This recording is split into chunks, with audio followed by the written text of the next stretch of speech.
You're watching ESPN's presentation of Capital One Bowl Week.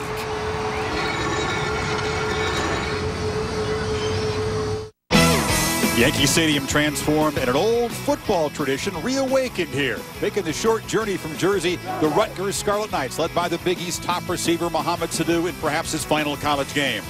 They'll battle the giant-killing Cyclones from Iowa State, who've overachieved to get bowl eligible. The team's first ever meeting here. It's Big 12 versus Big East on a balmy day here in the Bronx.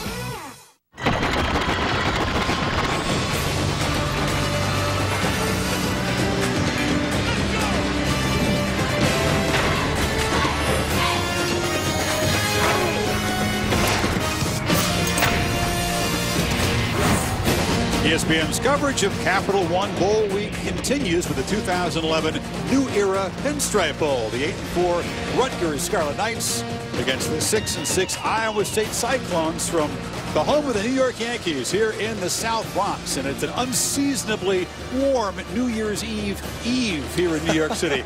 Temperatures in the 50s as a couple of transplanted New Yorkers welcome you. Chris Fowler and Jesse Palmer. Tom Rinaldi will join us from the field here. These teams have never met. We hope the excitement and the suspense of Bowl Week will continue because it's rated a toss-up game, Jesse. Yeah. But it was the huge upset pulled by the Cyclones over Oklahoma State that really reshaped the championship chase and got them eligible for this bowl game. And Iowa State is 6-6 right now, but that record is not indicative of how great of a year it has been for Paul Rhoads and his football team. Here's a team that was only supposed to win 2 games this year. They've easily exceeded those expectations, and the high water mark came with that double overtime victory against then #2 Oklahoma State. Really captured the attention of the entire country. Paul Rhoads' team is tough. They are physical. This is really their type of game playing Rutgers here today at Yankee Stadium. Rhoads, an emotional guy. That huge upset engineered by Jared Barnett. Will see the exciting dual threat quarterback. For Rutgers, Chase Dodd, the sophomore just announced, will get the start, but he'll try to get the ball to #6 Mohamed Sanu frequently. Mohamed Sanu is the most valuable player for this Rutgers football team. He is the total package at wide receiver with his ability to run routes, strong hands catching the football, ability to run with the football after the catch. You're going to see Rutgers line him up all over the field, try and get him mismatched against smaller, weaker defensive backs. There is no mystery for Iowa State. They know Rutgers is going to try and force-feed Mohamed Sanu the football. Tremendous challenge for this Iowa State defense today. Try and contain Mohamed Sanu. Saw a shot of Greg Schiano, 11th-year coach of Rutgers. The Scarlet Knights in a bowl for the 6th time in 7 years. Missing last year, and the folks from Ames, Iowa have made the long journey. The folks from Jersey about 50 miles away from the birthplace of college football, the Rutgers campus. Scarlet Knights. For us, isn't it? Yes, I enjoy this. This booth is funky. We'll detail how this field is laid out in Yankee Stadium. It was the late George Simner that had the idea to configure this place so you could have football back in the Bronx. It goes back almost 80, 90 years, football in various Yankee stadiums. So Justin Dorner. Kickoff taken by West at the 8-yard line. The tiny but speedy returner bumps into a blocker. Now tries to get the corner. West knocked down at the 30-yard line. And that's where Jared Barnett, the freshman quarterback, takes over. He's extremely athletic, and he's a guy really that took over the starting quarterback position midway through the year in relief of Steele Jantz against Texas A&M. He's a guy that can run the football. That's going to be critical today. This Rutgers defense loves to bring pressure, so Barnett's going to have to make plays throwing the football, understanding where his answers are against the pressure, but he's got to make plays with his legs as well. Make Rutgers pay for blitzing him. Barnett 3-2 as a starter, including the big win over the Cowboys and also the win over Texas Tech.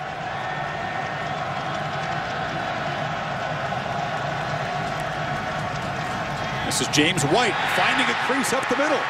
And White into Rutgers territory as the Cyclones, who become a good running team with Burnett at quarterback, explode on the first play. Iowa State's biggest advantage on offense in this game is up front on the offensive line. They dwarf Rutgers' defensive line. Right there you saw a lot of push at the point of attack. Now they go up-tempo after the 23-yard gain. This is White again, and he bolts for about 8.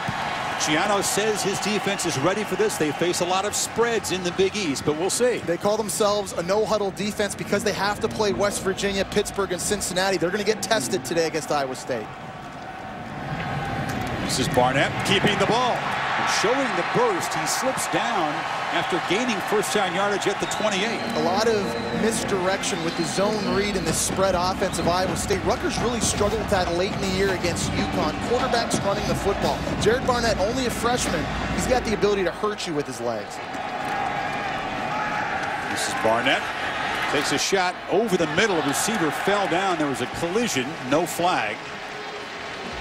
Tried to find Albert Gary. Barnett just a 51% passer. A guy that really is trying to find his accuracy, trying to find his rhythm. Does not have a lot of velocity on his throws. Something that he's going to have to develop for him as he matures at the quarterback position. But he is the best option they have at quarterback for this style of offense. Makes good decisions, makes quick decisions. He's going to have to make those today against the Rutgers defense that'll mix up their looks.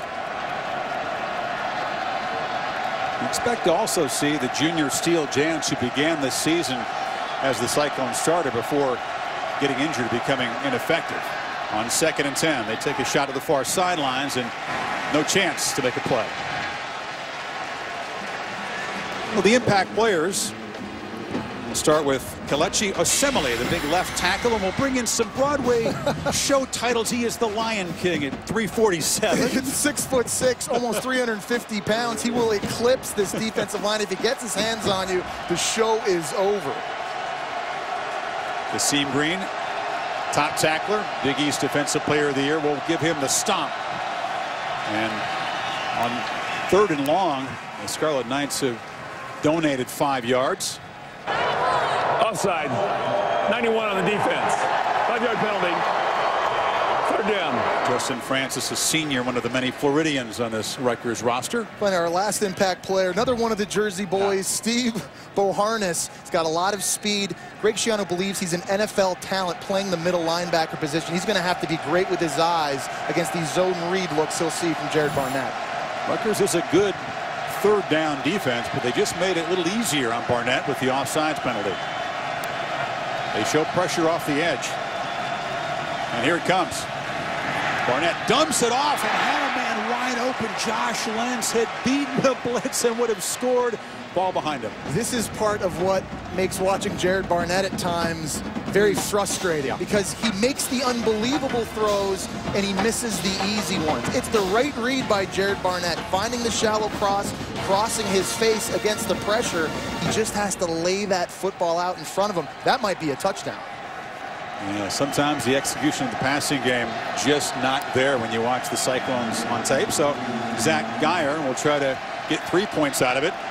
Footing can be tricky at this end of Yankee Stadium. From 41 yards, he knocks it straight through.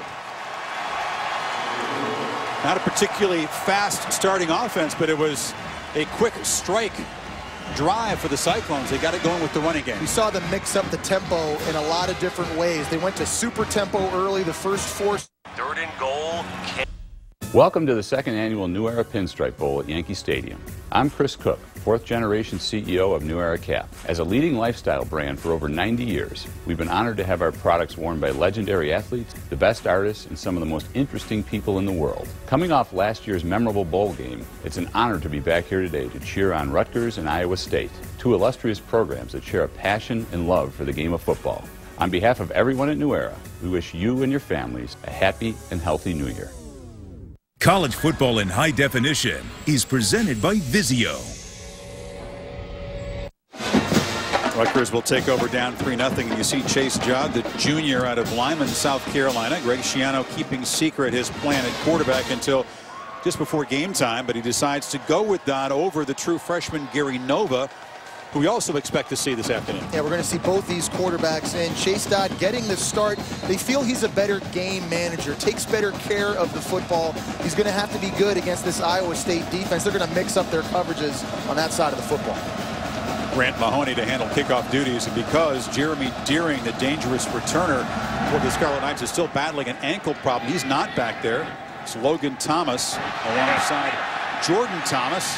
And good coverage from Iowa State in poor field position for Dodd to begin. You mentioned it, Chris. We're going to see both quarterbacks for Rutgers in this football game today. Chase Dodd, tremendous competitor, only 6 feet tall, at times struggles to see downfield over a bigger offensive line when he's in the pocket. Going to have to do a good job with his eyes, anticipating throws, trying to find the windows here, particularly when throwing the football over the middle of the field. Jawan Jamison is the tailback. They fake it to him, and Dodd a first down throw. Flips it underneath. It's caught by the fullback, and Michael Burton shoved out after a short gain. Let's pick up our Broadway show-themed impact players. You like the Broadway? No, I love them. You and I, we're both goers. Somebody's got to be Spider-Man. We'll show you some of the circus catches that he has made. Tremendous hands. Unbelievable and aptly named. A.J. Klein, Rock of Ages. We got a couple of guys. Co-Big 12 Defensive Player of the Year, plays with tremendous instincts. Jake Knott looks like him, runs like him, plays like him, mans the other side at linebacker. It's a great group in the second level at Iowa State. This is Jamison. And a Rutgers offensive line, Jesse, that's had so much trouble this year opening holes. This is not the Ray Rice era, the banks of the Rare 10. They've been very inconsistent running the football at Rutgers, and part of the problem, they haven't been able to find the right combination up front on the offensive line. They've made some position switches. Desmond Wynn, normally playing left guard, starting at left tackle today. A freshman, Batim Bujari, going to play left guard, trying to get bigger so they can be more physical against what can be a very stout Iowa State D-line. They need 4 yards on this third down. Dodd takes a shot downfield, loops it up and over the head of Karan Pratt, who takes a shot in the secondary from Darrell Givens. 3 and out. It is a very active secondary from Iowa State. When they see the football up in the air, they go and attack. They're not afraid to be physical. You see here on this play, Darrell Givens, once the ball let go, lowers the boom. So there's no opportunity for that catch, and an impressive 3 and out for Iowa State's defense to start this game. Tough but small. Rutgers Brain Trust believes they can exploit some mismatches with their tall, speedy receivers against the short DBs of the Cyclones, but not in the first series. Aaron Horn is back to receive the punt. Justin Dorner takes it inside his 30. And he can't make the first man miss. So Iowa State back on offense after the 50-yard punt, up 3.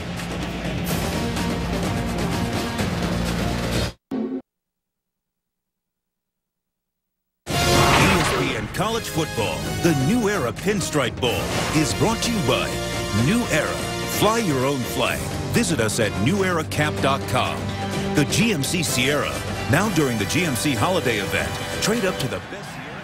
Well, back at play, quick start and a quick strike on the right side as Jarvis West collects the Barnett pass. They gained 41 yards, Jesse, in their first 3 plays, which were all runs, and then 3 incompletions from Barnett stalled the drive. Second and short. They'll love this. This is right in their wheelhouse here. Entire playbook open for offensive coordinator Tom Herman. Barnett on the zone read keeper. Once again, he shows that burst, and there's room right up the gut. You know, Rutgers defense is very active, especially up front in the defensive line. They use a lot of stunts and twists in games, and they have to because they're so small. Only 266 pounds across the board. They give up on average 50 pounds per player to this mammoth Iowa State offensive line. They have to be active and move around. The problem is if they get caught, then they get taken for a ride, and you saw that on that last zone replay. Barnett collects the low snap, takes a shot over the middle. This time delivers an accurate strike to Lentz, who collects it in traffic and gets the first down. When you can run the football effectively in a game early, you can open up big windows, particularly over the middle of the field. You see that play fake just freezes all 3 Rutgers linebackers just for a moment, opens up the window for Barnett. Back and playing, and White dragged down. You know, Schiano last night, Jesse, had a feeling his defense might not be ready to play their best game. They come off their worst game against Connecticut when the Huskies just worked them over, and they went there with a chance to get a piece of the Big East title and got thumped. And it's not the type of offense today you want to see, one that can be so multiple like this Iowa State attack. White has it again, and this time a short gain as a flag comes down. Boharness made the stop. Conference USA crew. This is Randy Smith. Offside.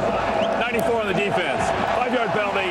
Second down. It's the second offside penalty, and Rhodes will take that.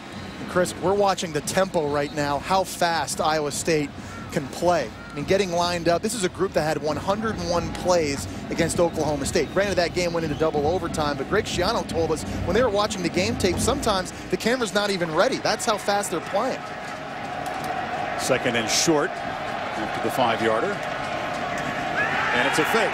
Ball batted away. West tried to get the ball back to Barnett. It was open, but the little guy's pass batted down by Logan Ryan. That is a tremendous play by Logan Ryan, who potentially saves a touchdown, trying the old reverse throwback to the quarterback. Jarvis West, the guy, they like to get involved in the running game, but he's only 5'7", and I think the lack of height affected his ability to get that over top of the defender. This is Jeff Woody, dropped for a loss, and now it's 4th down. So a big stop from Scott Vallone, who had given the Cyclones 5 yards with a penalty, makes a big play. Rutgers defense has the ability to bow up when their backs are on the wall. They've given up some explosive plays in this game so far on the ground and through the air, but when they got it inside this fringe area around the 30-yard line, they've been able to force field goal attempts. Bend but don't break. Less than half of opponents' trips inside the red zone have resulted in touchdowns. That's an excellent percentage. Here comes Zach Geyer, and this is a long one. 49 yards by 6 yards, his long for the season. It's a fake. And the holder dives for a first down. Did just get across the mark. Brett Bucher took it, did not hesitate. Rutgers isn't so sure. They just needed to make the 29 for the first down. One of the reasons these Iowa State players love playing for Paul Rhodes, he's willing to take risks. We saw it late in the game against Kansas State. Fake punt on a drive when the game was tied. Here, direct snap to Brett Bucher, gets up physically forward early in this game, trying to create momentum. When you do something like this, it sends a message to your team. So much confidence. They do, in fact, convert it. And you can see how this sidelines responded. Players high-fiving, jumping up and down. Didn't get a great spot, but still got enough. And Rutgers, which has been excellent on special teams this season, blocking all kinds of kicks, not quite ready for the fake. So now Barnett with the high-tempo offense back to work.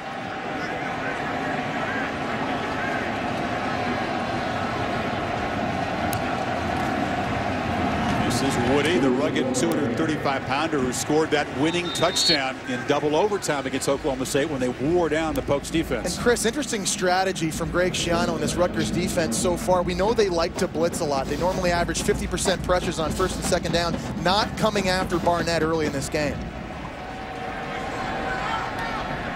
They're having a hard time getting lined up. Yeah, they are. That tempo puts so much stress. One thing to simulate in practice, isn't it a lot different when you actually face an offense that does it every week? No doubt.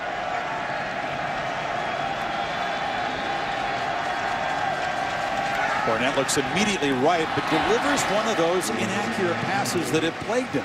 Oftentimes for a freshman quarterback, timing and anticipation are two skills throwing the football that need to be developed. And it looks right now like Jared Barnett is pressing just a little bit. He's playing almost too fast. He's got time in the pocket to hitch, allow that football to come out on time. That's another easy completion he's missed. Barnett just 2 of 5. Needs 6 yards on this third down. James White set to his right. Barnett cannot escape.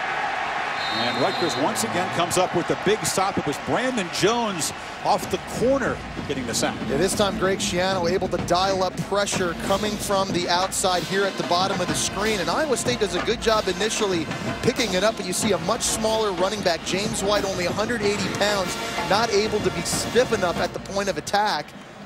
Pocket collapses, and yet they force another field goal. Yeah, this field goal attempt, apparent field goal attempt, to come from 46 yards, so they gained 3 yards. This would still be, again, a long for Geyer, who's made 10 of 13. It's the snap down, the boot away. And Zach Geyer is 2 for 2. 2 promising drives for the Cyclones fizzle, but they end up with another field goal. The All-State BCS National Championship. ESPN college football. The New Era Pinstripe Bowl is brought to you by New Era. Fly your own flag. Visit us at neweracap.com. The GMC Sierra. Now during the GMC holiday event, trade up to the best Sierra ever and get some of the best offers of the year. And Aflac, official partner of the Heisman Trophy. Rutgers played NYU in a series here in the 20s and 30s. Jesse, $3. Pretty expensive ticket for that era, I gotta believe. Cost of living has always been high in New York City, Chris. We both know that. Tell me about it. This is just a gorgeous day for December 30th. There have been a lot of postseason baseball games over the years played in a lot tougher conditions than this football game. We're in mid-October right now. This is unbelievable. Mahoney to kick it away. Cyclones had excellent coverage on the first kickoff. This is Jordan Thomas. And once again, fighting to get near the 20-yard line as we throw it down to Tom Rinaldi on the field. Tom? Chris, thanks very much. On the field being the operative phrase because of the concern regarding how this field would hold up. You recall 7 weeks ago, Rutgers took on Army here, and the conditions were far from ideal. As you take a look, a lot of turf has already come up. The players tried to plant and pivot. From the 50 to the 20 has been the majority of the time where the field has really been chewed up, and that's where Iowa State's been working. We'll have to really take a look at how this holds up as the game continues, Chris.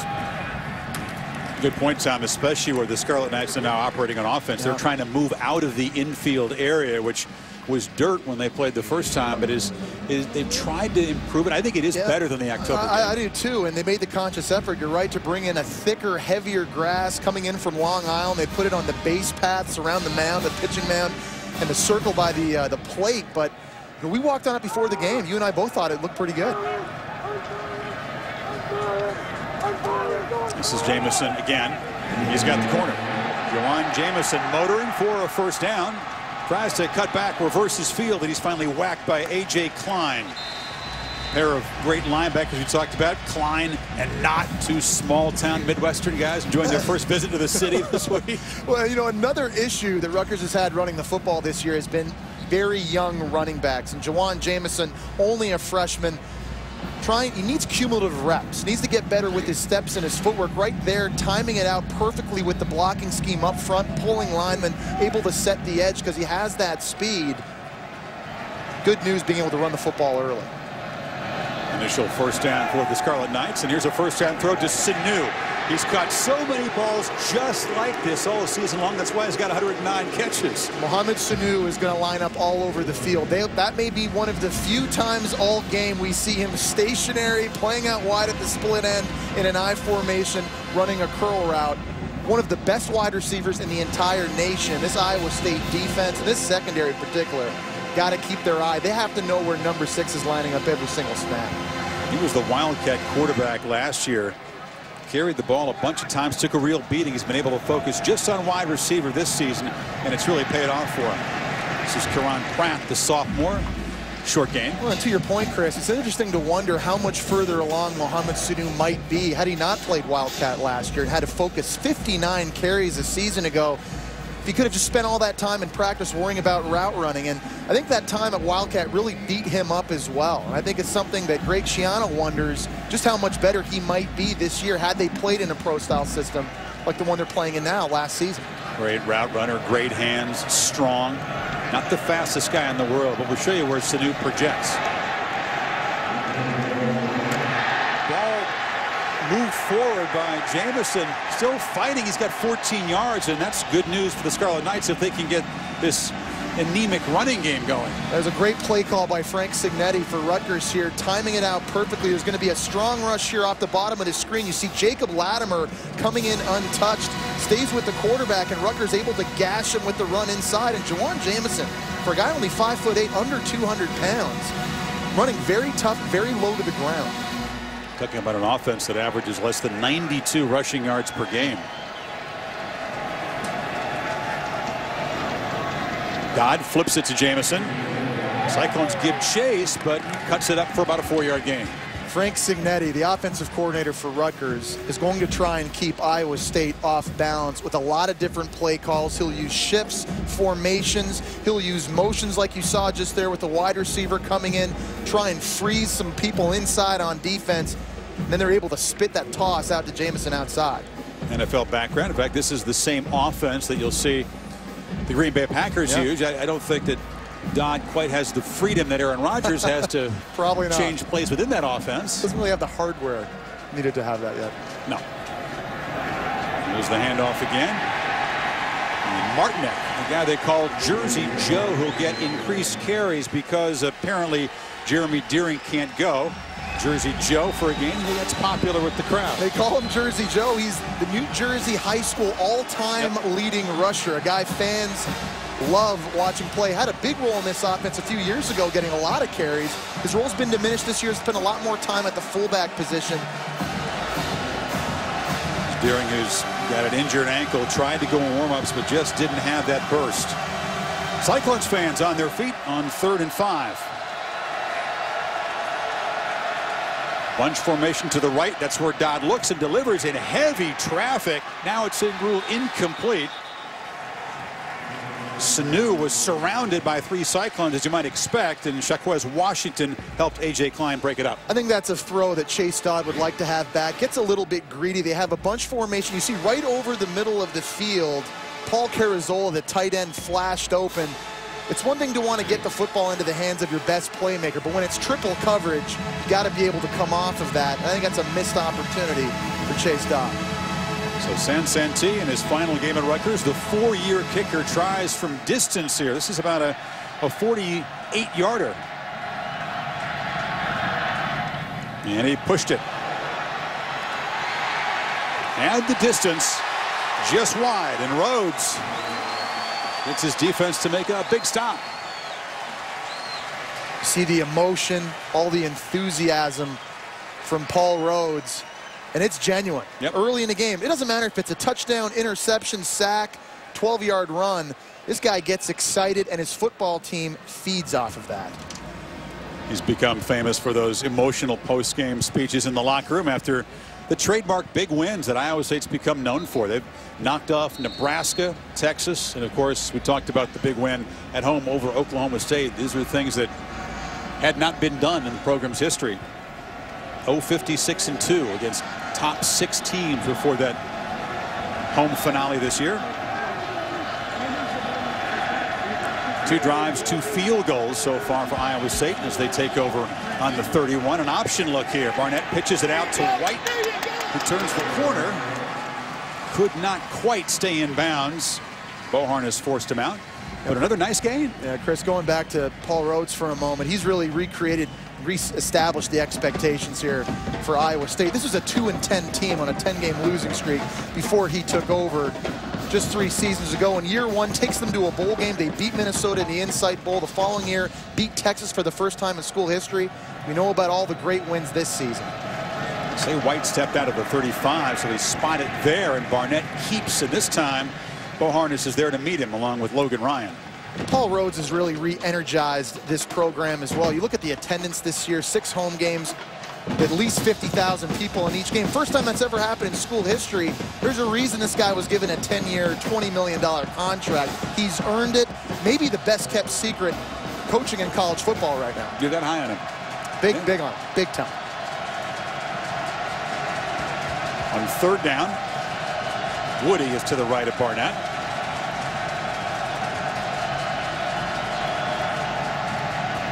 Jarrett has time, takes a shot downfield, but well over the head of Darius Reynolds. The downfield accuracy just has not been there. Well, we just saw Chase Dodd force a throw in the previous series. On this one, Jared Barnett has nothing downfield. Rutgers decides to play a big zone coverage. He had his running back, Jeff Woody, on a check down throw 5 yards in front of his face. If he just takes that, it's a first down right now for Iowa State. Jared Barnett, he's got to find his groove, get settled in here in this game. Just a 2-7 start. As the lefty punter Kirby Vanderkamp boots it too short for Sanu to have a chance, and it just rolls dead, and the Scarlet Knights will take over at the 26.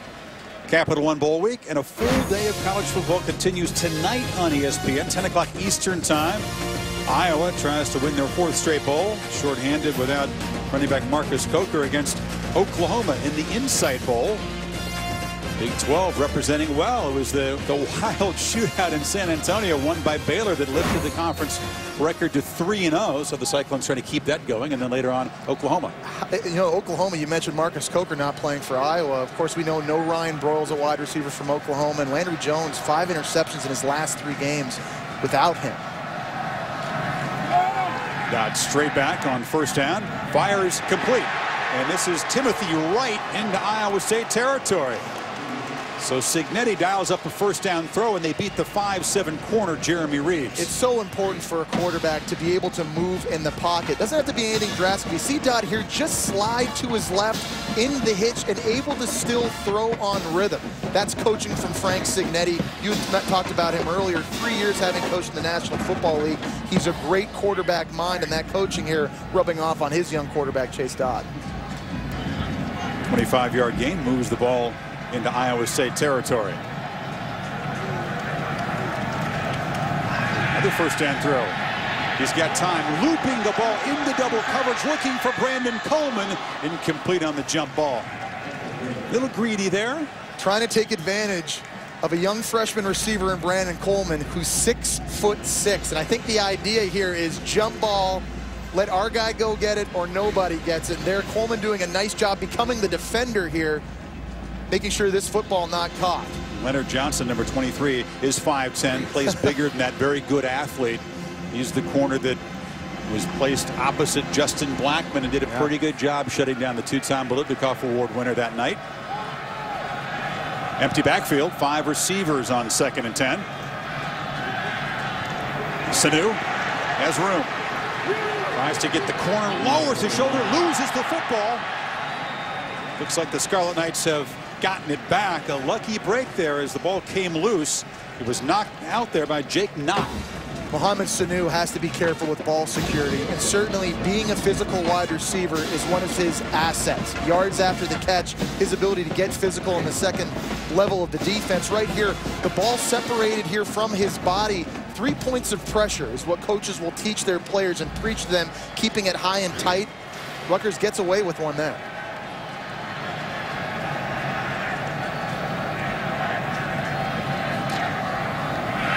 The first down throw. Dodd has time over the middle. Finds Sanu again. Stiff arm. Fights down to the 15.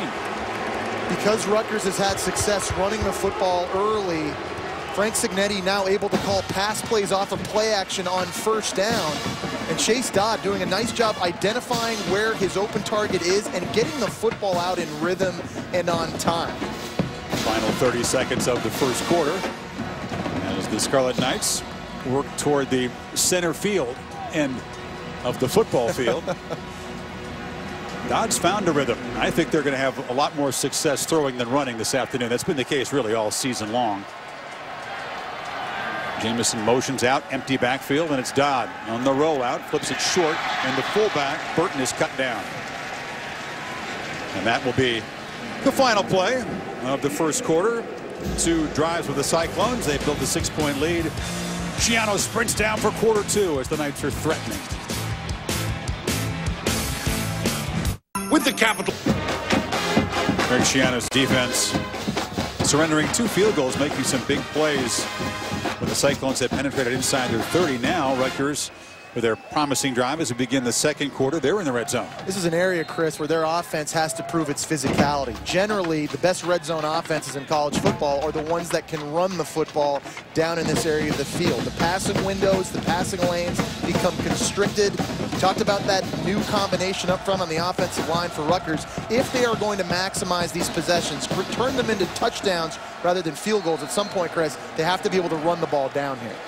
On 2nd and long, Cignetti sends 5 receivers out, empty backfield for Dodd. Quick drop, fires over the middle. Sanu again, his 4th catch. Cuts back, muscles down near the 5 before Klein Tufoe stopped him near a first down. Mohamed Sanu's best route that he runs is the option route. And on this play, he has the ability to go left, right, or curl up. He's just reading the coverage, finding the soft spot in the zone. Chase Dodd doing a nice job locating Mohamed Sanu in the slot. Easy pitch and catch, first down.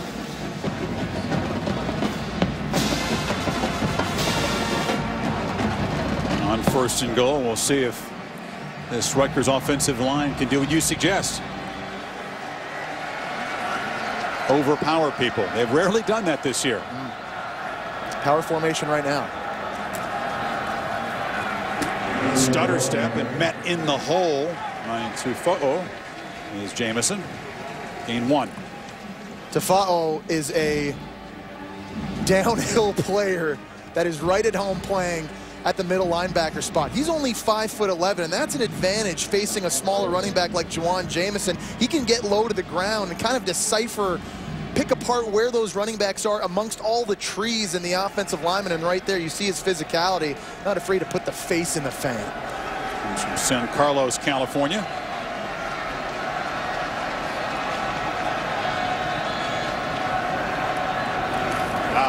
Fade route, end zone, battling for it, and that's a 6'6" receiver against 5'10" corner. It's the right idea by Chase Dodd. It's the wrong type of throw. You have to give your wide receiver a chance to make this catch. And throwing fade balls, you got to put it up at least over top of him or to his outside. This throw far too much inside. The 8-inch height advantage becomes nullified because of a poor throw. Now it's 3rd down.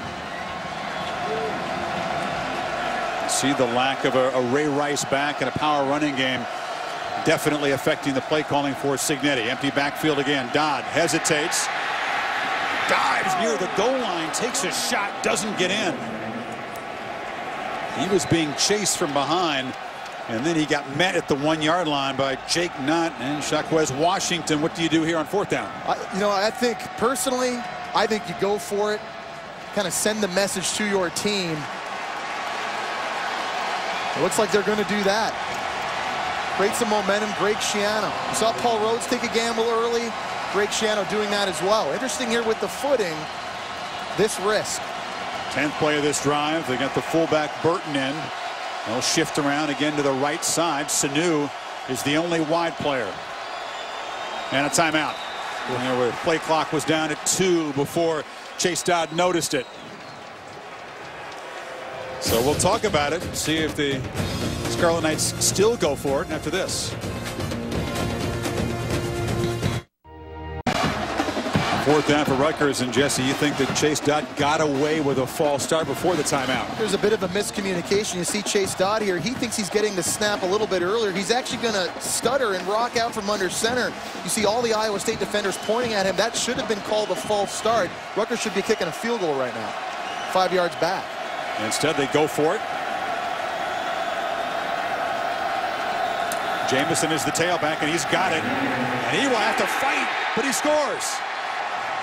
Penetration by the Cyclones, but Schiano's gamble pays off as Jamison kind of squirms sideways and gets in. Frank Cignetti dials up an attitude run. This is a power play. They pull the backside guard to get a bigger body at the point of attack. Still, Iowa State was able to find penetration into the backfield from A.J. Klein, co-defensive player of the year in the Big 12 Conference. Tremendously strong running by Jawan Jamison. And the freshman from Stark, Florida, scores his 8th touchdown of the season. Sansanti gives Rutgers its first lead. So you see here the power play, getting it back to him deep, and there's A.J. Klein, normally very sure tackler, but it was the momentum of Jawan Jamison. You're going to see the pull coming from the backside. Here's Klein able to meet this play in the backfield. Tremendous instinct by Klein, able to fight his way through, but he's got to stone the running back, a much smaller running back in the backfield. I think the height advantage there, or I should say disadvantage by Jamison, being only 5'8", being so low to the ground, actually helped him wiggle his way into the end zone. Jamison's got impressive strength for a 198-pounder. He's going to have to again be the workhorse today with Jeremy Deering nursing a gimpy ankle, and that's not a role that Jamison's had very often this year. No, it's really not, and I think for, again, a young running back, one that Greg Schiano's very excited about, but just needs more repetitions with his footwork.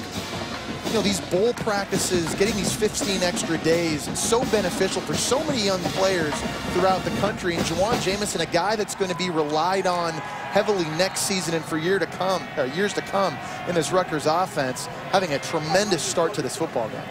It's a 74-yard, 10-play drive covering 4 minutes 23 seconds began with a bunch of first down throws by Don. Finishes off with a 4th down touchdown run by Jamison. Short boot by Dorner is taken by Aaron Horn. The Cyclones will start across their 30-yard line. Time now for today's Aflac trivia question. Can you name the 4 Major League Baseball stadiums that Rutgers has played bowl games in? Rutgers fans have an advantage. If you can't name the stadiums, at least name the major league teams who call those places home. This is the 4th time they played a baseball park. I can name one of them because I called one of those games, and the hint is it's not in the United States. I'm just giving people at home one. Just giving them one. How dumb do you think our audience is? I could give you 2 actually because we're doing this game. So I've actually technically called 2 of those. So the Cyclones behind for the first time this afternoon. Scarlet Knights showing pressure, lots of pre-snap movement, and the read is to hand off to White, who plows forward for 4 before Bohorness knocks him down. Iowa State right now content on offense, trying to get back to running the football, and as you see, picking up the tempo again, going back to that super tempo, put stress on Rutgers. Sometimes they'll do this, look to the sidelines, change the signal, which gives Rutgers a chance to get organized on defense. Trying to get Rutgers to show their hand so they have the best play call possible. It's another really enough tackle for loss in the backfield here by Kevin Snyder, the freshman linebacker who fills in for Jamal Morrell. Great play call by Greg Schiano on defense here, bringing pressure off the edge this time. It's the true freshman Kevin Snyder here at outside linebacker. Just going to come in, read the zone read, attack, make a tackle, and even if Jared Barnett pulls that, there's another defender outside, Logan Ryan, able to make that play. Good defense versus the zone read. So now it's 3rd and 7. Neither team has converted a 3rd down yet this afternoon. And a whistle flying before the snap. False start. 75 on the offense. 5-yard penalty. 3rd down. It's big Hayworth Hicks and that Rutgers pressure that show up the middle, causing some confusion. Oh, some jitters, especially inside right now on this offensive line. And these are penalties that Iowa State cannot afford to have right now. 3rd and long, 3rd in California. Not where you want to be with Jared Barnett, only a freshman who has struggled at times this year throwing the football, and today with his consistency. He's got 3 receivers bunched to the left on 3rd and 12 now, and he's sacked. Ball loose, a scramble for it, picked up. Scott Valone dragged down at the 5-yard line, and Barnett is slow to get up after the sack. First turnover of the game. You see Greg Schiano fired up, and he should be on 3rd downs in this game. Greg Schiano has decided to force Jared Barnett's hand with pressure, bringing extra players from the 2nd level of the defense, forcing Jared Barnett to tuck the football, doing a poor job with ball security. As a quarterback, you have to understand when a play is dead. Right now, tuck the football away. It's ripped out. Kasim Green, the co-defensive player of the year in the Big East, got him low, knocked it loose. You see that Barnett's legs get twisted around, and then Valone, who limped off the field, thought he was going to score, got dragged down at the 5. And now they'll review it. The Conference USA crew wants to take a look at this. What might be the subject of the review? I think they're going to determine whether or not his knee had touched the ground before he actually... Barnett? Yeah, I think so, before he actually lost possession of this ball. Taking a look again, pressure coming inside. Ball comes out right there, ripped out. Does not look from this angle like he's even touching the ground, any lower part of his extremity on the ground. That was Wayne Warren, number 27, who ripped the ball out of Barnett's hands. Doesn't appear to be down. I think that's a fumble. Yeah. Very opportunistic play by this defense. Great fundamentals. The tackle is secured, and defenders start ripping the football out. We see Wayne Warren, who's the dime back, showing the strength, getting the ball out before the backside of Barnett hits the ground. That's a fumble. And Rutgers going to get possession of this football. It looks like they're going to get possession of this football inside the 5-yard line because of that. An opportunity here for a huge momentum shifting play. Carter Bukowski, the tackle, had a chance to grab the ball. After review, the rolling on the field stands. It's a fumble, first down. But those offensive linemen sometimes have trouble collecting the ball when it's rolling around. Valone had a chance at a scoop and score. You know, Nick Aliotti, the defensive coordinator at Oregon, calls them city fumbles and country fumbles. If there's a lot of bodies around, it's a city fumble. You just got to jump on it. If there's nobody around, that's a country fumble. Those are the ones you can scoop up and score with. Scott Valone picking up the country fumble. And looking at his ankle. And meanwhile, Dodd with Jamison behind him as a first and goal. Play action. Looking for the corner of the end zone. He threw it right into traffic. Carazola, the tight end, was well covered. Greg Signetti opting for a pass off of play action, going for a quick strike after the turnover. I think the throw here is to the fullback here in the flats. Yeah, Burton was open. Michael Burton. He chose the tougher option. It may have been a contested throw, but dangerous. Do not want to force the football. Again, you know, it's great to have confidence in your arm and your wide receivers, but a couple times now we've seen Dodd force throws into triple coverage. And it's tough as a play caller when you don't have that much confidence in your running game. On second down, Dodd looping it high for the end zone, but it's over the head of Sanu. A lot of creative play calling right now from Frank Signetti. This is the same concept as a fade throw, this time just working it inside the slot to Mohamed Sanu. He's open, had his defender beat, just needed a better throw. This would be very disappointing for Rutgers if they're not able to capitalize on this turnover and come away with 7 points.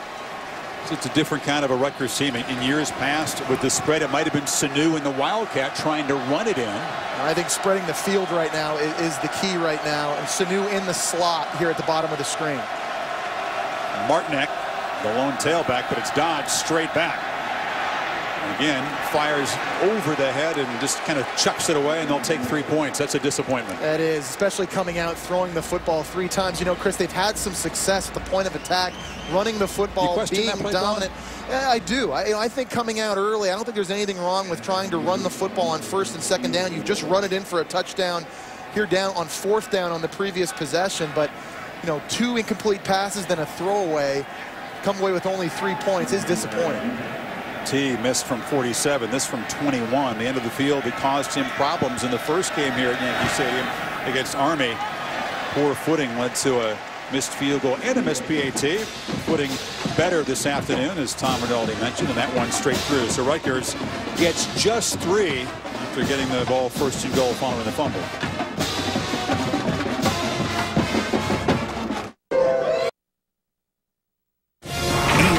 College football, the New Era Pinstripe Bowl, is brought to you by New Era. Fly your own flag. Visit us at neweracap.com. Taco Bell, think outside the box. And Jaguar.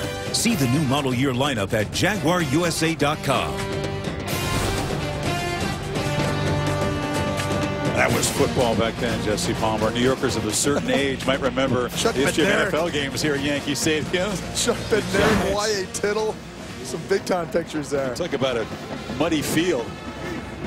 These guys walked off there covered with soil. This footing is immaculate compared to what some of these guys played on back in the day, no doubt. You know, playing on the New York Giants, I'd always kind of secretly wanted to play a game at Yankee Stadium with the Polo Grounds. You know, you've seen all these great pictures from back in the day. The Meadowlands is beautiful, and it's great. The new stadium's gorgeous, but this is such a great environment, playing football games here at Yankee Stadium. Only seats about 46,000 for football, so I doubt they're going to give up the cash and move across the river to this side. Jarvis West has the corner. Jarvis West cuts it inside. And the speedster. 1 man to beat. A flag is down upfield as West scores. A marker way back at the 35-yard line. 93 yards for Jarvis West. We'll see if it stands.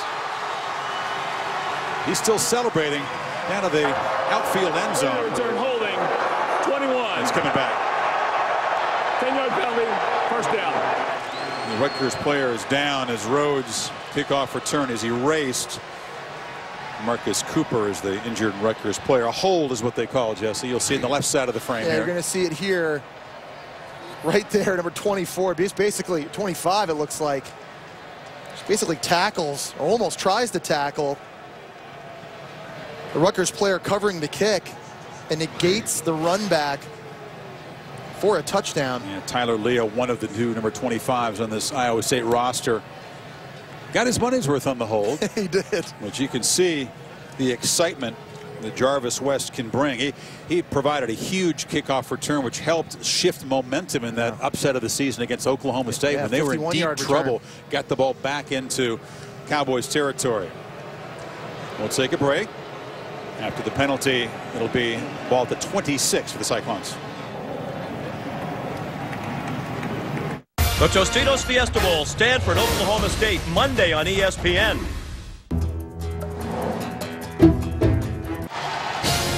Busy New Year's Eve on Capital One Bowl Week, noon Eastern time. The Aggies gets Dan Persa and the Wildcats on ESPN. On ABC at Cincinnati and Vanderbilt at 3:30. UCLA, Illinois, Kraft Fight Hunger Bowl on ESPN at that time. And then in prime time, Virginia and Auburn Chick-fil-A Bowl. How about Zach Collaros? Expected to get the start for Cincinnati, breaking his ankle against West Virginia late in the year. Tremendous recovery as we see Steele Jantz now under center for Iowa State. He's the junior who began the year as the starter. He's the more effective thrower of the two quarterbacks, not the running threat that Barnett is. And rolling out immediately on cue is Steele Jantz taking off. Yeah. He says, take that. Doesn't necessarily have the same wheels, but he understands the philosophies and the principles and not afraid to call zone read with Jantz in the game. You know, I think one reason he lost his starting job was because of decision making. Threw 9 interceptions over the first 6 games of the season. That was most in the Big 12. Paved the way for Jared Barnett. Making a good decision there, deciding to pull the football in the zone read. It's Jantz keeping it again. He wants to flash his running ability, and he's in the clear. Doesn't have breakaway speed, but he's dragged down by Kasim Green after a long run. Maybe they took their eye off the quarterback as a running threat when Jantz came in, and they're paying the price. And he's reading the defensive end to see whether or not he crashes to the ball carrier. Both times that's happened in these last 2 plays. Smart decisions by Jantz. 225-pound quarterback showing you the wheels. Does not look like a young Jesse Palmer. I can tell you that. That's way better. Like an old Jesse Palmer? Yeah, older. Looks a lot better. My point is, much better runner than I was or ever will be. First down throw for Jantz, almost intercepted. Green got a hand up and knocked it down. Well, Jantz was a guy who engineered the dramatic comeback over Iowa. They had to come back to beat Northern Iowa. They came back to beat UConn on the road. And Steele Jantz was one of the stories of September. But then he got injured, became less effective, and really got pulled against Texas A&M. That's when Barnett emerged and provided the spark. It really changed the complexion for the entire season. This team played differently when Jared Barnett took over against Texas A&M. But Jantz has prepared well, and Paul Roach told me he's earned this spot. At least to get a few series. This time he's dragged down for a loss as Logan Ryan is having a terrific first half, penetrated. It's been really key for Rutgers today to win on first down. And by doing that, setting up second and long, making Iowa State more predictable. And second and third down have been the downs today that Greg Schiano's decided to dial up the pressure, move around, and get after these quarterbacks. Remember, they forced the fumble on the last possession on third down. Let's see if he brings pressure here. He's showing it now. Showing it up the middle. Ooh, they go to a bear look now. Center and guards, both all covered. 3rd and 15. The high delivery and a nice catch by Darius Reynolds, but he's far short of the first down. Jantz had to get it out quickly. The very last second, this Rutgers defensive line shifted into what we call a bear front, where they cover the center and both guards. It makes every offensive lineman have to block man-to-man, and Rutgers was able to sneak. Timeout. Iowa State. And 4th and 9. We'll chat about it. That's what makes Rutgers such a tough third down defense to deal with, those schemes.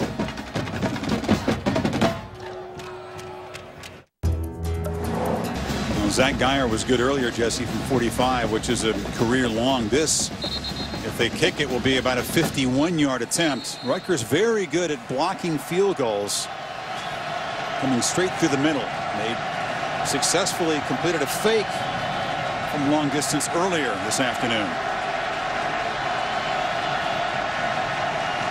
High snap, and the timing was off from the start as Geyer hooks it. Greg Schiano fired up with good reason. That's a win for this Rutgers defense after giving up 2 long runs to Steele Jantz. Able to bow up yet again when Iowa State able to get into the fringe territory near the 30-yard line. And you're right, Chris. Bad snap, high, and the holder was not allowed to, it couldn't able to get the laces outside. It all results in a missed kick. Bucher did a nice job getting the ball down, but you could just tell that the timing wasn't right. Schiano, once again, able to get his defense to come up with a stop in their own territory. The true freshman Gary Nova has now checked in a quarterback. And handed off on the end around. It's a first down carry. And Nova, we thought we'd see him. I mean, he played about half the year. He's actually been the slightly more productive of the 2 quarterbacks, but just a little more mistake prone. I think he has the more upside when it comes to all the physical traits when you look at size, arm strength, accuracy, all of those things. But because he's a true freshman, oftentimes this year, Chris, he's just tried too hard. Tried to make every single play, forces a lot of throws. He's been a bit more turnover prone, but this is a guy this coaching staff very excited about for the future. Don Bosco Prep is a high school power in the state of New Jersey. He barely lost a game in his high school career. With the I formation, Martinick tries to cut it back, but he's stumped and he'll gain nothing. We talked about the improvement you can make, especially as a young quarterback with all those bowl practices. I think they were hoping that Nova might come out and really show that quantum leap. It's a time, chance he gets. It's a time where the light can really go on for a young quarterback. It did with me. I played a bit as a true freshman for Steve Spurrier at Florida. I remember over 13 weeks of the regular season swimming in that playbook, and it wasn't until bowl practice you're actually afforded the opportunity to step back and conceptualize some of the things you're doing. I think Gary Nova feels like he's been able to do that, feels much more comfortable now in this offense. Swimming and sometimes drowning in the playbook, huh? There's a flip over the middle and a completion to the tight end, D.C. Jefferson, who has a first down after an 11-yard pickup. So the first clutch throw for the young guy. One of the most impressive things about Gary Nova is his ability to focus downfield regardless of what's happening around him. And Iowa State bringing pressure, there's bodies around him, gets through to his second progression, the tight end D.C. Jefferson. D.C. Jefferson, by the way, big-time high school quarterback, committed to LSU before coming here to Rutgers to play tight end. And hand it off to Jamison. He takes a shot and still drives forward for about 9. Yeah, Jefferson is 6'6", 258. Good blocker. That's a long journey from one-time LSU quarterback recruit, the tight end, and banks of the rare. Just looks like Zach Mettenberger when you consider the size comparison right now between these two. But is Jefferson a guy that this coaching staff feels like can one day play on Sundays at the tight end position? This is obviously a new thing to him, learning how to block, getting a three-point stance. But on that previous catch, you see the raw athletic ability. They pop the fullback. Burton, who breaks a tackle, goes to the secondary. Michael Burton still running. Dives down inside the 25 before Shaquez Washington combined with Reeves. You very rarely see fullbacks get carries in football games anymore. In fact, Tom O'Brien, the head coach of NC State, has never allowed his fullback to carry the football throughout his entire collegiate career. Right here, Michael Burton showing you some of the wiggle. This is the guy that played tailback in high school, has the ability to make plays in the open field, and it's those quick-hitting plays that allow these guys to get into the second level. He only had 7 carries all season. What's all this space? 23-yard gain for the fullback. This is Martinick on a delay. And this is Rutgers now beginning to flex a bit. Where was this ground game when they had first and goal? Inconsistency all year long, Chris. When you consider this Rutgers team ran for over 200 yards against Cincinnati this year, who's statistically the 6th best run defense in the country, but never able to put good rushing performances in back-to-back weeks. But the shuffling up front on the offensive line, we're seeing running backs running in their tracks right now. They look very physical, and they're dominating right now at the point of attack. This is without, again, Jeremy Deering, who had been the feature back near the end of the season. Instead, Jamison has been the workhorse. Short gain there, and it's going to be 3rd and 3. And that's fine, even with these short gains on second down like that. When you can establish a bit of this running game, gain positive yardage on 1st and 2nd down, 3rd and 5, 3rd and 4, so much more manageable. The entire playbook right now at Frank Cignetti's disposal. This is really a good place to be, particularly with a true freshman under center right now. What do you call here, Coach, on 3rd and 5? You trust the young quarterback? I'm looking for Mohamed Sanu right now, split out way to the left. You can expect potentially an in-breaking route, but if they're giving him, they're bringing him the motion now, expect an option. Sanu in the slot. Nova looked that direction, now fires underneath, and it is Sanu with the first down catch at the 13-yard line. Leonard Johnson in tight coverage, but an accurate throw. There's another option route for Mohamed Sanu. Nice job by Cignetti formatting this, bringing him in the slot. He's just going to press up, nobody around him, so he immediately turns around, finds the soft spot in the zone. Gary Nova, only true freshman, but he's smart enough to understand, he's experienced enough to understand where his best player is on the field. It's 5 catches for Sanu and those 59 yards.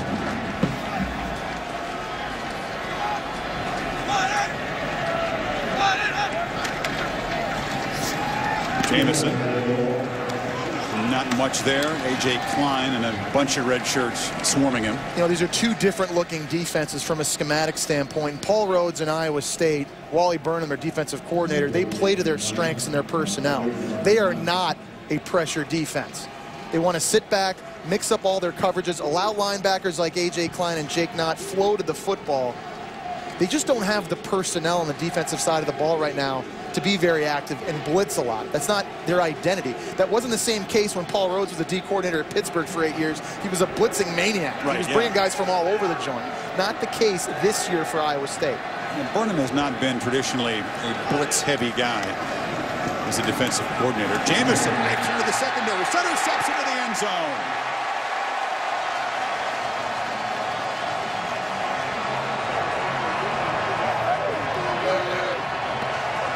Caleb Ruck, the center, with a nice block, and Shiano's team builds its lead as halftime approaches. Tremendous push, explosion off the line of scrimmage again. This is a power attitude play downhill, tight ends, fullbacks, pushing Iowa State defenders backwards into the second level. That's impressive. Second touchdown for Jamison, who's gained 61 yards here in the first half. Team makes it an 11-point lead. So Rutgers beginning to flex a bit here in Yankee Stadium.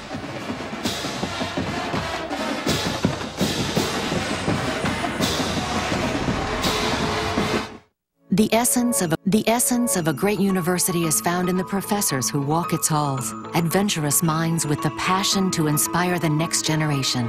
Iowa State University is proud to congratulate one such professor of engineering, Danny Schechtman, who was awarded the 2011 Nobel Prize in Chemistry. His contribution to science may only be rivaled by his impact on students at Iowa State. Dr. Schechtman.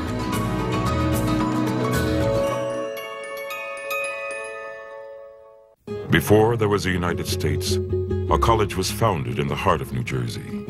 Before I became a CEO in the global marketplace. Before I earned my Super Bowl ring. Before I was hired as the apprentice. Before I wow my audiences on stage. Before I won the Pulitzer Prize. I learned about the world. I earned my degree. I was a Rhodes Scholar. I studied writing. I motivate my students. At Rutgers. At Rutgers. At Rutgers. Jersey roots, global reach. You feel good, Jesse, if you're Gary Nova, the true freshman quarterback who comes off the bench and engineers a touchdown drive, but good work by the guys up front. Especially if you're able to run the football, and that's exactly what they did right here. You're going to see Jake Knott, big-time second-team All-Big 12 linebacker. The fullback's going to come out, just stone him on this play. That's Michael Burton, who had the long run you remember earlier on the possession. Winning at the point of the attack, the center up front, Caleb Ruck, does a nice job getting help on a double team, turning his defender around. Jamison going almost virtually untouched into the end zone. Well, Shaquez Washington got jocked there as Jamison just stutter-stepped and went almost untouched into the end zone. Rutgers fans enjoying the reemergence of the running game. This is Aaron Horn. Rakes free and drags tacklers across the 45-yard line, loses the ball. Rutgers says they have it. And fighting in the pile. And it is Rutgers football. Wow. The second turnover for Iowa State, a team that was plagued by turnovers all season long. And now there's some confusion. I thought the signal came out pointing Rutgers' way. Apparently that's been changed, and now they're ruling that the player was down before the fumble. Taking a look at this again, yeah. Horn. Knee comes down, yeah, knee's down right there. Still has possession of the football, and the ground causes it. That's the right call. Should be Iowa State possession. Knee down there, still has the football before the ball's even touched the ground. That's the correct call. Rutgers offense is on the field. Play is under further review. Yeah, the Rutgers offense was trying to quick snap it and, no doubt, and take advantage of the call, but you believe this will be reversed. Yeah, I think it will. Right now, if you're Greg Schiano, you got to get over with your special teams, particularly on the kickoff coverage unit, and have a little heart-to-heart. This is 2 consecutive kick returns that Iowa State has gassed you on. Remember earlier, it was Jarvis West that took one back to the house that got called back because of a holding call. As you take a look again at this play, Aaron Horn, he's the Big 12 offensive newcomer of the year. Ruling on the field is confirmed. It was not a fumble. First down, Iowa State. Ruling on the field was confirmed. Okay, well, Rutgers offense was out there thinking that it was a fumble. Well, you see Aaron Horn on this return, the value he's provided this football team. Big 12 offensive newcomer of the year as a junior, playing a big role receiving as well as in the kick return game. And with that return, giving Iowa State the football back here about midfield. And another possession for Steele. Jans drove Iowa State down the field before the drive fizzled. He's the better passer, and with 2:15 to work with before halftime, and Barnett struggling through the air. You see Jans let it fly here. No doubt.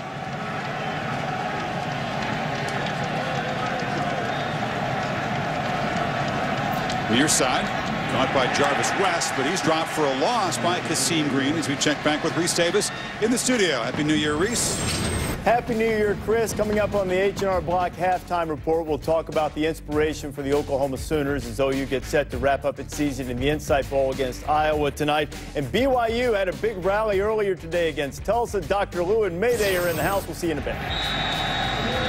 Cyclones playing quickly, and Josh Lenz collects the ball but fights back to the original line of scrimmage. It'll be 3rd and 10. Yeah, it's good to see Josh Lenz back out on the field. He's a guy that's been fighting through injuries, a calf injury, a knee injury, really the most complete wide receiver for this Iowa State team, a guy they like to get lined up in the slot. He's a weapon that's going to have to play big today. Here we are again now, 3rd down and long. This is where Rutgers has dialed up the pressure early on this possession, bringing it from the field. Let's see if they do that again. It's been tough. The Cyclones 0 for 6 on 3rd down, and they are bunching the pressure right over the Garden Center. Jans, though, has time and flips over the middle for a 1st down. Running free is Hammerschmidt, the big tight end, and he hammers down to the 31-yard line. Good call against the blitz. Tremendous play call by Iowa State offensive coordinator Tom Herman, going to use a delayed route where Hammerschmidt in a 3-point stance didn't get out on the route until all the pressure had crossed his face. 22-yard gain inside of 1:30 before halftime. 2 timeouts. This is an eternity of time. Still, Jans can take his timeout. Jans flush from the pocket, flips it short and incomplete. You know, Steele Jans had to fight just to earn the starting job before the beginning of the season. Remember, Jerome Tiller was a quarterback that had played late last year. There was a 3-way quarterback race with Jared Barnett, Jans, and Tiller. Tiller was deemed academically ineligible for the entire season at the start of the year, which really turned it into a 2-man race. And Steele Jans, you see, he does have the natural ability to win that position battle outright.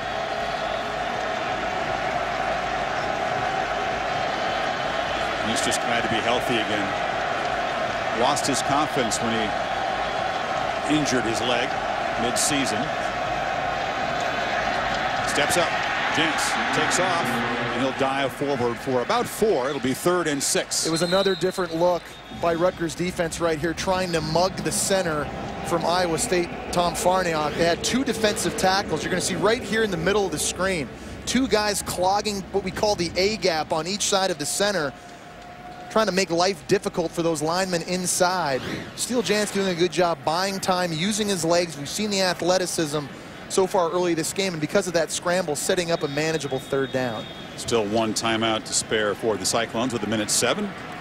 Giving you time to answer the athletic trivia question, and Jesse gave you 2 of the 4 answers right off the bat.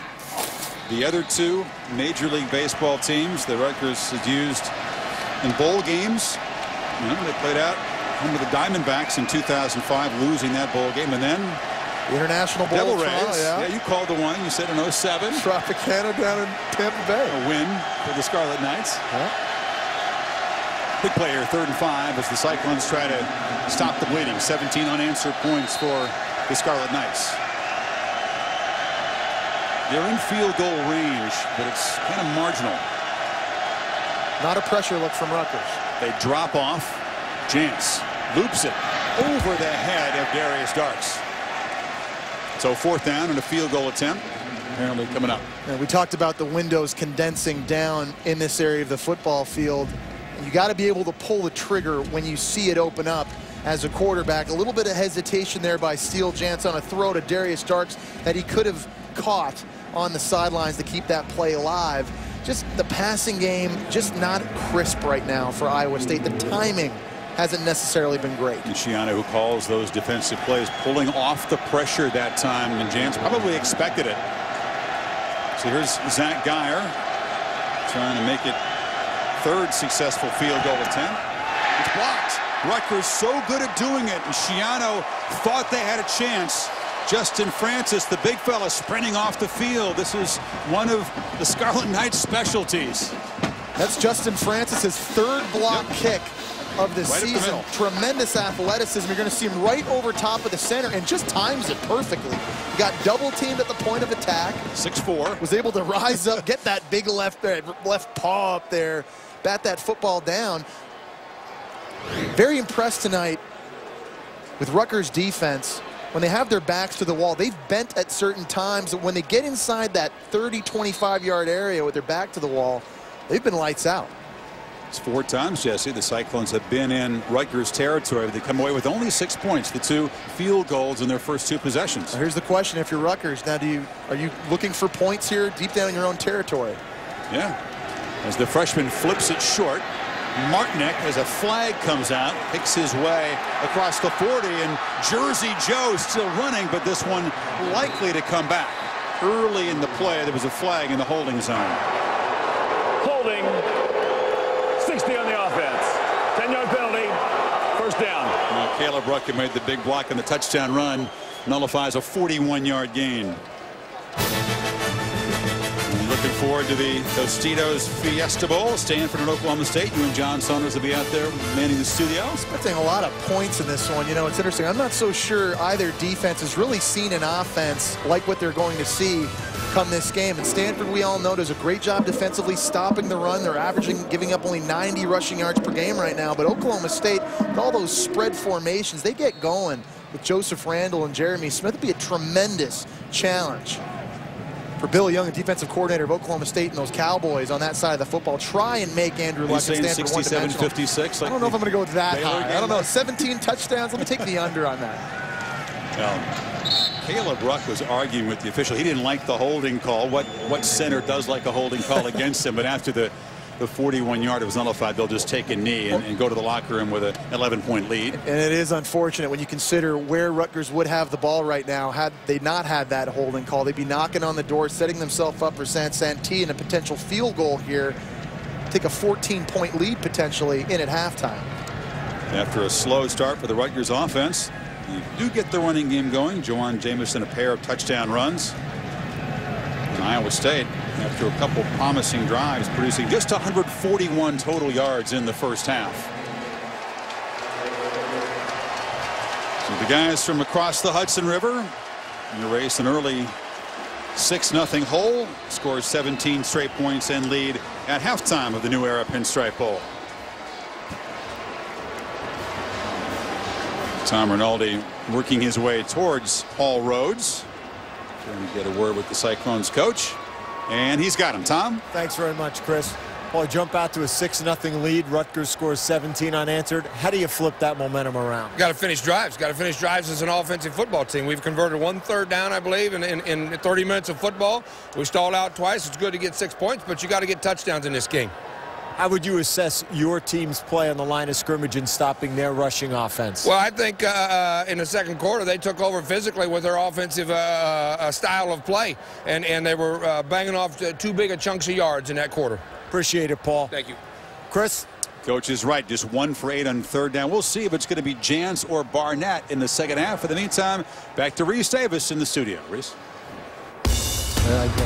All right, Chris Lewis, Mark May alongside the Hall of Famers for the H&R Block Halftime Report. Glad to have you with us here as we ring out 2011 in style. You know, earlier today, guys, big rally, BYU Tulsa game in the Bell Helicopters Armed Forces Bowl. BYU sort of made a habit of this, taking on a Tulsa team that sort of jumped on top. 3rd quarter, 1st and 10, BYU down by 4. And Riley Nelson, he's a little erratic at times today, Mark, but he finds Cody Hoffman. It's great pass protection there. What a pretty pass right on the money. Cody Hoffman in for the touchdown.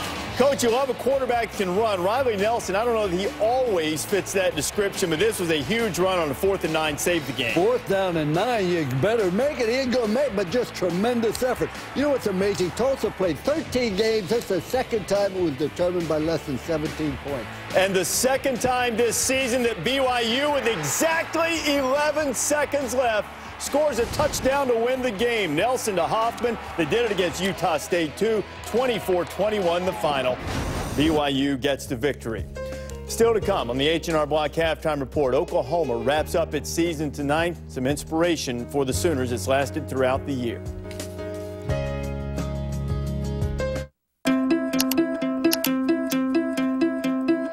Okay, here we go. Today I'm going to teach you. This halftime report is presented by H&R Block. Never settle for less. 2 more bowl games to wrap up your day tonight. SEC versus the ACC in Nashville, Mississippi State and Wake Forest. Bulldogs trying to finish off after what has been a disappointing season. And the Insight Bowl, 10 Eastern on ESPN. Iowa taking on Oklahoma. Bob Stoops against his alma mater. And, of course, the Sooners hoping to atone for a less than stellar performance against Oklahoma State in Bedlam.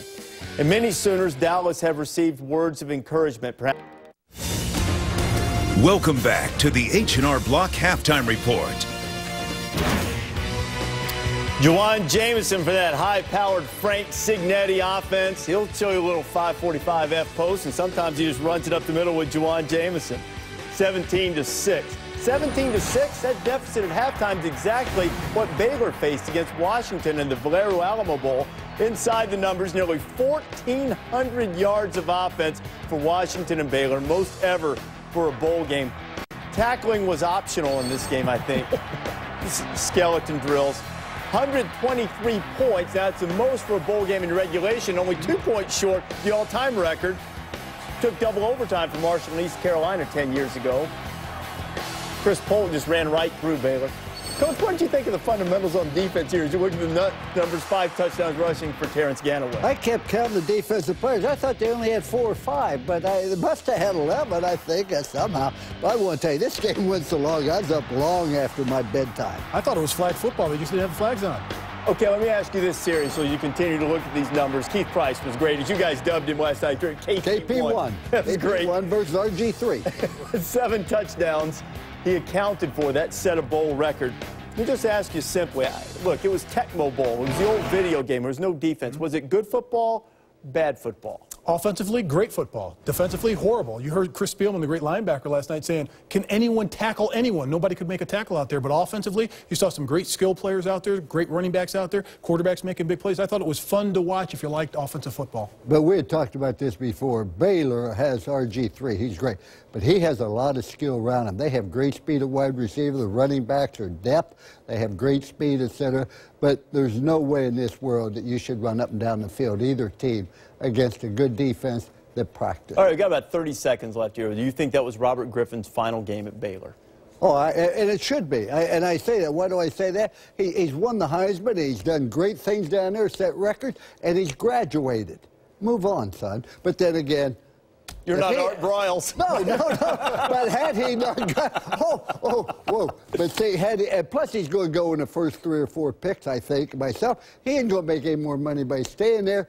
But he's graduated. If he didn't have his degree, he's also provided the leadership for the younger players. All that comes into being. He's got nothing else to prove. He's got to move on to the NFL. He's taken Baylor to great heights that they've never been to in the last 20 years, and I think it's time for him to move on. I think that's what you'll probably see as well after the 67-56 victory, which, by the way, more points in that game than in 15 different college basketball. There are a lot of basketball teams don't score that many. This halftime report is presented by H&R Block. Never settle for less.